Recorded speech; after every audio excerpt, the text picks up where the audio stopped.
দূর দেশে এক বিশাল মরুভূমির মাঝে দাঁড়িয়ে আছে আশ্চর্য সব ত্রিভুজাকৃতির পিরামিড। হাজার হাজার বছর আগে মানুষ কেমন করে বানালো এই বিশাল দালানগুলো? আজ আমরা জানব সেই রহস্য। পিরামিড মানে হল ত্রিভুজ আকৃতির এক বিশাল ভবন। এগুলো তৈরি করা হয়েছিল মিশরের রাজা, যাদের বলা হয় ফেরাউন, তাদের কবর হিসেবে। পিরামিডের ভেতর রাখা হতো রাজাদের দেহ, রত্ন আর নানা রহস্য। ফেরাউনরা ছিলেন মিশরের রাজা। তারা বিশ্বাস করতেন মৃত্যুর পরেও তারা এক নতুন জীবনে যাবে। তাদের সেই যাত্রার জন্যই বানানো হতো পিরামিড, একটি বিশাল ঘর যেখানে তারা চিরদিন ঘুমাবে। বিজ্ঞানীরা এখনো ভাবেন কিভাবে এত বড় পাথর মানুষ তুলল উপরে। কেউ বলে দাসেরা হাজার বছর ধরে কাজ করেছে, কেউ বলে যন্ত্র ব্যবহার করা হয়েছিল। কেউ আবার বলে এতে লুকিয়ে আছে এক অজানা রহস্য।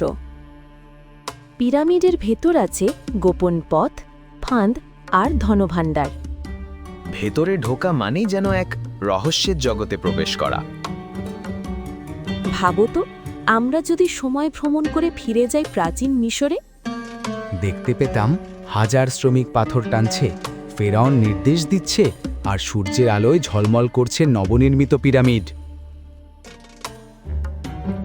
আজ বিজ্ঞানীরা বলেন পিরামিড বানাতে ব্যবহার হয়েছিল জ্যামিতি, তারকা দেখার বিজ্ঞান আর নিখুঁত মাপজোক। এমনকি পৃথিবীর উত্তর দক্ষিণ রেখার সঙ্গে পিরামিডের দিকও মিলে যায়। হাজার বছর কেটে গেছে, তবুও পিরামিড এখনো দাঁড়িয়ে আছে।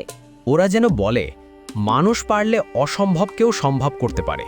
এটাই পিরামিডের আসল জাদু।